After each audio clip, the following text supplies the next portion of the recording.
We feel it's pretty good, and we also offer some good fringe benefits. Really? Well, we give you a free dinner, so you eat well. Right. Better than hostel food. We certainly hope so. And we also offer extra pay for working on national holidays. Oh, that's a really good perk, isn't it? Yes, we think so. And then because of the difficulties of getting public transport, if you're working after 11 o'clock, we drive you home. Oh, that's good to know. Well, we'd certainly be interested in inviting you for an interview, if you're still interested. Oh, yes, certainly. Could I just also ask what qualities you're looking for? Well, for this particular job, we want a clear voice, which you obviously do have. Thanks. And you must be able to think quickly, you know. Well, I hope I... So, when could you come in for an interview? We're actually quite quiet tonight. Sorry, I couldn't come tonight. Or tomorrow, I'm afraid. Thursday's okay. That'd be 22nd of October. Fine. After 5 p.m.? Yes, fine. Would 6 o'clock be okay? Perfect. And could you bring along the names of 2 referees? Yes, that's fine. No problem. Good. I look forward to seeing you. Oh, by the way, who should I ask for? Oh, yes, of course. Sorry. My name is Samira Manuja. Can you spell that, please? M-A-N-U-J-A. Okay. I've got that. Thanks very much. Look forward to seeing you later on then. All right. That is... So, I hope you have got all of the answers. All right. I was busy in something else, so I sure haven't. Let's see our answers. Of course, the name is Samira Manuja. And again, you will not hear a strange or a unique name like that, let's say, without it being spelled out. Hillsdon Road is also spelled out. All right? Extra pay when you work on national holidays. What about transport home when you work after 11 o'clock?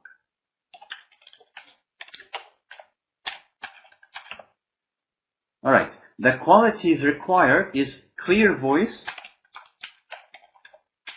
Of course, he laughed at this and said, thank you. And the ability to swim on Thursday, let's listen to it again. Public transport. If you're working after 11 o'clock, we drive you home. Oh, that's good to know. Well, we'd certainly be interested in inviting you... Thursday's okay. That'd be... No? Well, I hope I... So, when could you come in for an interview? We're actually quite quiet tonight. Yes, certainly. Could I just also ask what qualities you're looking for? Well, for this particular job, we want a clear voice, which you obviously do have. Thanks. And you must be able to think quickly, you know. Well, I hope I... So, when could you come in for an interview? We're actually quite quiet tonight. Sorry, I couldn't come tonight. Or tomorrow, I'm afraid. Thursday's okay. That'd be 22nd of October. Fine. After 5 p.m.? Yes, fine. Would 6 o'clock be okay? Perfect. And could you bring along the names of 2 referees? Yes, that's fine. No problem. Good. I look forward to seeing you. Oh, by the way, who should I ask for? Oh, yes, of course. Sorry. My name is Samira Manuja. Can you spell that, please? M-A-N-U-J-A. Okay. I've got that. Thanks very much. Look forward to seeing you later on then.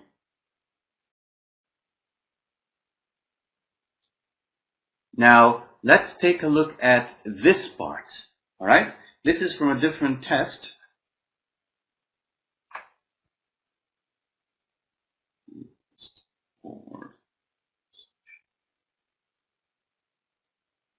Test 4, Section 1. All right. This is section 2, and as you can see, there is a map, or not a map, but actually it's a heater. Okay, it's a water heater, and you need to label the diagrams here. If it's not clear, you can see that there are what appear to be 3 circles here. 1, 2, 3, Okay? And let's just remove the 22nd of October. And there is another circle below. So we have this one here, 1, 2, 3. And there is a small thing here under the one in the middle, and the next one to the right of it is something else. Alright? So it can be a bit confusing, but if you take a look at the reading here, you'll find it easy. 14 to 20. Just a moment. It also says the talk is suitable for all ages. In 4, it says the talk will accept L-E-Y. He's new there. Section 2. You will hear a man who owns a holiday home talking on the phone to a woman who is staying there. First, you have some time to look at questions 11 to 13. I'll skip this part. Square below will be black if the switch is... Hello? Now remember, most of the answers, if not all of them, will come from the male speaker, okay, because he is the one working in the hotel, at which the woman is staying. And something else, which I forgot. You should have about 30 seconds, okay? 30 to 40 seconds to read this part, alright? 30 to 40 seconds for almost every section. For almost every group of questions, actually. Right? 30 to 40. Okay? So that if I pause, when I pause the recording, you know. Or I'm just going to play the recording very normally. Hi, it's Laura Carlton here. We've just arrived at the holiday flat, but I can't get the hot water and heating to work. Oh, right. That's easy. Don't worry. In the upstairs cupboard, you'll find the water heater. You'll see 3 main controls on the left at the bottom of the heater.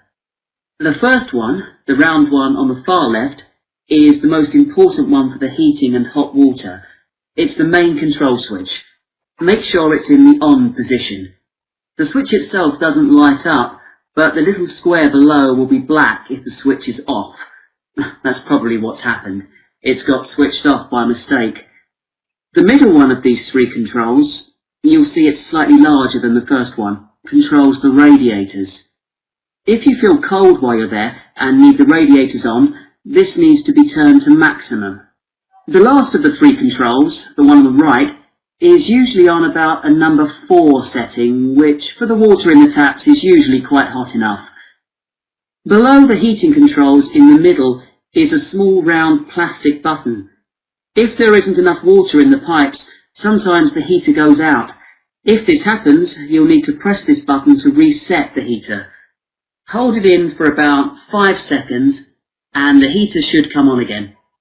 Then there's a little square indicator under the third knob that's a kind of alarm light. It'll flash if you need to reset the heater. It sounds complicated. I'm sure you won't have any problems with it. There should be some more instructions on the side of the heater. Call me back if you can't make it work. Okay. So I've written the answers myself here, alright? But of course, up there is the group here. Of course, you don't have to, if you understand everything of what the man says, you can just relate your answers. So the main control switch is obviously the on-off switch. The reset button is number 12, here, C. Number 13 is an alarm light or a warning indicator, right? And that's it, right? That's it. So 11, 12, and 13 are here, okay? Of course, alarm light is like warning indicators. All right, let's carry on, okay? And yeah, all right, let's carry on.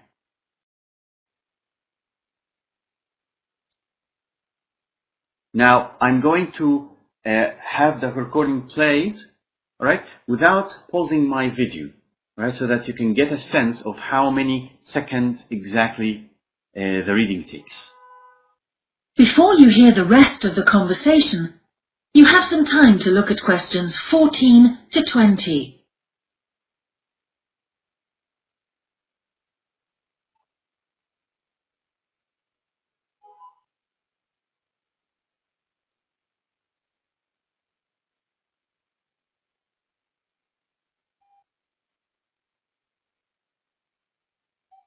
Switch over.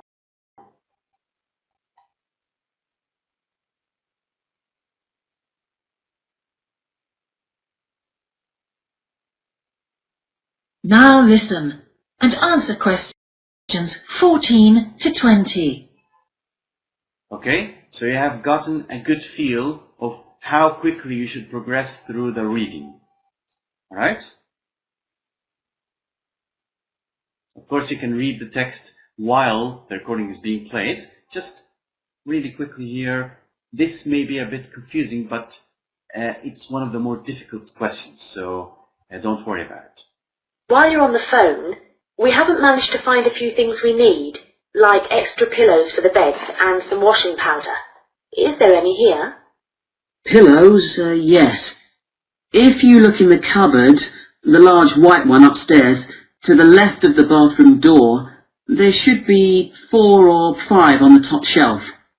And if you want to do some washing, there's some powder for that,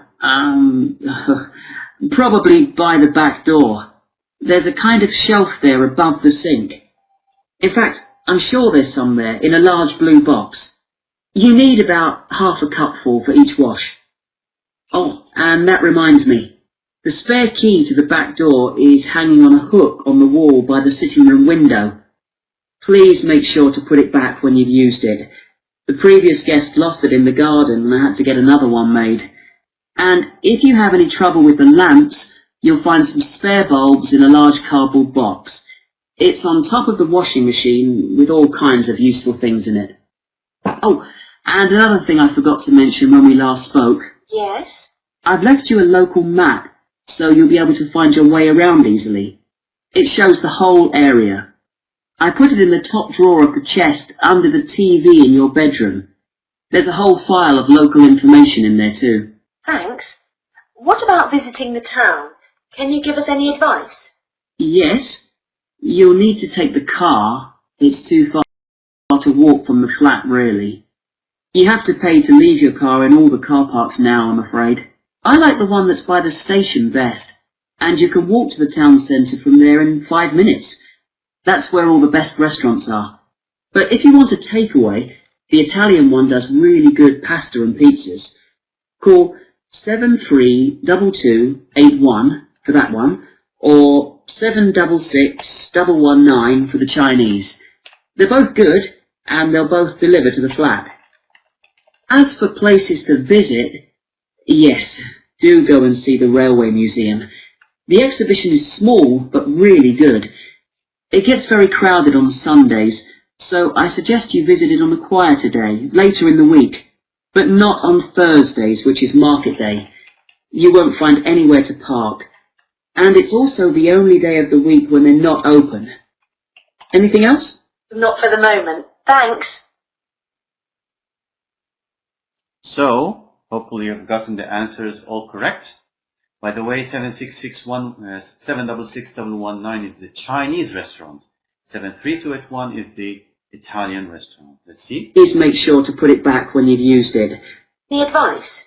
Yes, you'll need to take the car to takeaway. The Italian one does really good pasta and pizzas. Call 732281 for that one, or 766119 for the Chinese. They're both good, and they'll both deliver to the flat.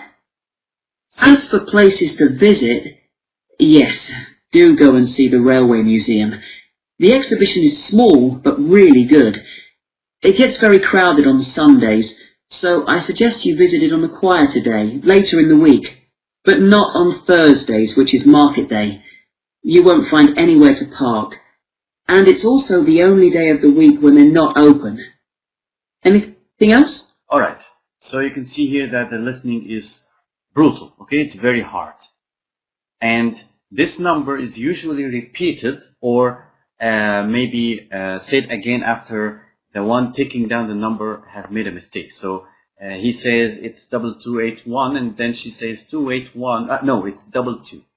So be very careful in this part. Phone number and railway museum is closed on Thursday. Of course, Sunday it's very crowded. Thursday is market day where the parking lots are full, and at the same time it's closed. Here, this is a bit difficult because it's very confusing. All right? So this is a bit complicated. You have to try and be able to read quickly. Box on washing machine, cardboard, cupboard on landing, cupboard on landing. Okay, just a moment. Next, chest of drawers. All right, some people, or some British, would pronounce it like this.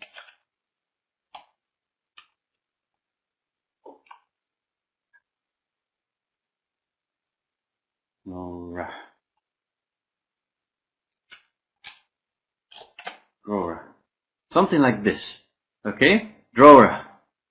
Drawer. So, of course, this is very heavy accent, which is a bit uncommon. Right? It could be uncommon. About the landing, it's the area next to the next to a flight of stairs.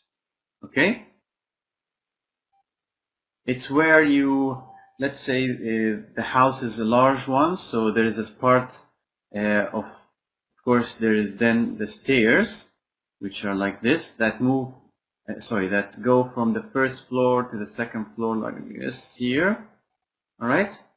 And next to it is a fence, a really small fence like this, right? Which protects people from falling to the bottom floor. Right? This is a landing. The area around the stairs. So let's take a look again at the questions and let's see the answers again. Right? Should come on again. Then the beds and some... Now listen and answer questions 14 to 20. While you're on the phone, we haven't managed to find a few things we need, like extra pillows for the beds and some washing powder. Is there any here? Pillows? Yes. If you look in the cupboard, the large white one upstairs, to the left of the bathroom door, there should be 4 or 5 on the top shelf. And if you want to do some washing, there's some powder for that, probably by the back door. There's a kind of shelf there above the sink. In fact, I'm sure there's some there in a large blue box. You need about half a cupful for each wash. Oh, and that reminds me. The spare key to the back door is hanging on a hook on the wall by the sitting room window. Please make sure to put it... It's hanging on a hook by the wall next to the sitting room window. Sitting room is the same room as the living room.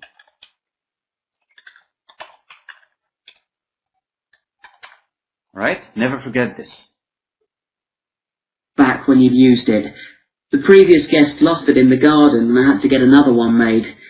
And if you have any trouble with the lamps, you'll find some spare bulbs in a large cardboard box. It's on top of the washing machine with all kinds of useful things in it. Oh, and another thing I forgot to mention when we last spoke. Yes? I've left you a local map, so you'll be able to find your way around easily. It shows the whole area. I put it in the top drawer of the chest under the TV in your bedroom. There's a whole file of local information in there too. Thanks. What about visiting... It's on the top, it's in the top drawer of the chest under the TV. Top drawer of a chest under the TV. It's not on top of the television. Many people make this specific mistake. It's in the top drawer of the chest under the TV in the living room. Again? Box. It's on top of the washing machine with a map. so you'll be able to find your way around easily. It shows the whole area. I put it in the top drawer of the chest under the TV in your bedroom. There's a whole file of local information in there too. Thanks. What about visiting the town? Can you give us any advice? Now we have already finished this. Okay, the takeaway page, this number was written, but I've removed it. And then Railway Museum closes on a Thursday. Alright, so you have probably or hopefully understood what section 2 feels like. This is one of the only times where section 2 had two speakers. So of course most of the answers were given by just one speaker, but it was a conversation nonetheless. So I'm telling you that section 2 is a dialogue, except in some unusual cases like this. Here is a fourth section. Okay, this is admittedly not the most difficult one I found. Okay, but it's also very long.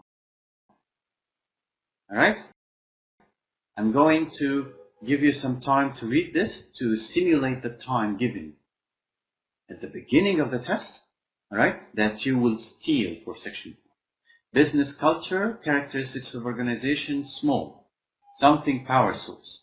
Communication by talking, writing, emails. Can act quickly. Disadvantage, might not act well. Suitable employee for a power culture. He's not afraid of, doesn't need job security. What's job security? Job security is the ability to have a consistent job, to not lose your job in the next day. All right, there is, let's say, for example, you work in a very small factory, all right, in which only 4 people go to work, and it does very small things. Anything could cause the factory to close down, and you lose your job. So this is job security. Characteristics of organization, large, many, something, specialized departments, rules and procedure, example, job, and rules for discipline. Here, economies of scale, successful when something ability is important. We have ability of what? Working, or whatever, or maybe. Slow to see when something is needed, when action or an action. Suitable employee is someone who values security and doesn't want promotions, or he doesn't want to be a boss. Task culture, it's a project-oriented culture in a competitive market with a short life, lots of delegation. Delegation is when you get someone else to do your job. Let's say, for example, that you are needed to maybe answer some phone calls, okay? You need to answer some phone calls when you have your own business, right? Sometimes when you are too busy, you would hire a secretary. So you delegate your phone calls for a secretary.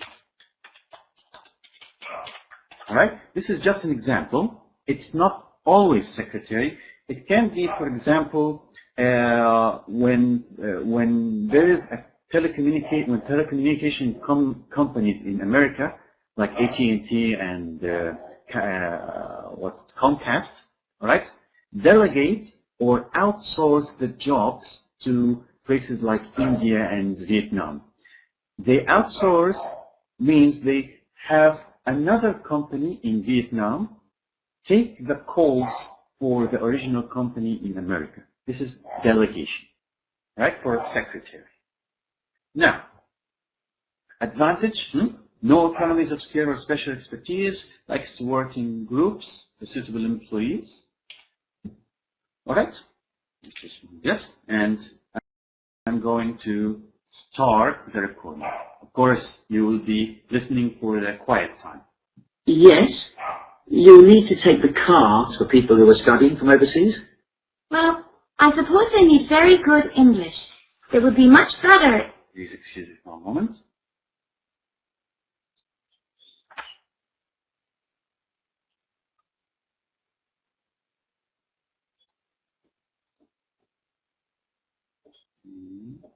Test 2. Think about security too, especially if we're going to investigate About business cultures. First, you have some time to look at questions 31 to 40. You should have completed questions 1, 2, 3, 4, maybe 35 by the beginning of the test. You just fly over them, and then 6. Okay, read 7, successful, slow to see when change is needed, slow to react, action is needed maybe, doesn't want what? Risks or chances or promotions, a lot of delegation, advantage, okay, disadvantage. Of course, we have task culture, we need to mark this one, we need to mark the other 2 ones here, like role and power and dumb race. Anytime now. Now listen carefully and answer questions 31 to 40. So you can see here that the time given to you once you have spent some, or once you have spared or taken some time from the beginning, becomes relatively easy. Let's begin. Good morning, everyone. Now, whether you're going to university to study business or some other subject, many of you will eventually end up working for a company of some kind. Now, when you first start working somewhere, you will realize that the organization you've joined has certain characteristics. And we often refer to these social characteristics as the culture of the organization. This includes its unwritten ideas, beliefs, values, and things like that. One well-known writer has classified company cultures by identifying 4 major types. The first type is called the power culture, and it's usually found in small organizations. It's the type of culture that needs a central source of power to be effective. And because control is in the hands of just 1 or 2 people, there aren't many rules or procedures. Another characteristic is that communication usually takes the form of conversations rather than, say, formal meetings or written memos. Now, one of the benefits of this culture is that the organization has the ability to act quickly. So it responds well to threat or danger on the one hand, and opportunity on the other. But on the negative side, this type of organization doesn't always act effectively because it depends too much on 1 or 2 people at the top. And when these people make poor decisions, there's no one else who can influence them. And the kind of person who does well in this type of business culture is one who is happy to take risks and for whom job security is a low priority. The next type is known as role culture. That's R-O-L-E, not R-O-L-L, by the way. And this type is usually found in large companies, which have lots of different levels in them. These organizations usually have separate departments that specialize in things like finance or sales or maintenance or whatever. Each one is coordinated at the top by a small group of senior managers, and typically everyone's job is controlled by sets of rules and procedures. For example, there are specific job descriptions, rules for discipline, and so on. What are the benefits of this kind of culture? Well, firstly, because it's found in large organizations, its fixed costs, or overheads as they're known, are low in relation to its output, or what it produces. In other words, it can achieve economies of scale. And secondly, it is particularly successful in business markets where technical expertise is important. On the other hand, this culture is often very slow to recognize the need for change, and even slower to react. What kind of person does this type of culture suit? Well, it suits employees who value security and who don't particularly want to have responsibility.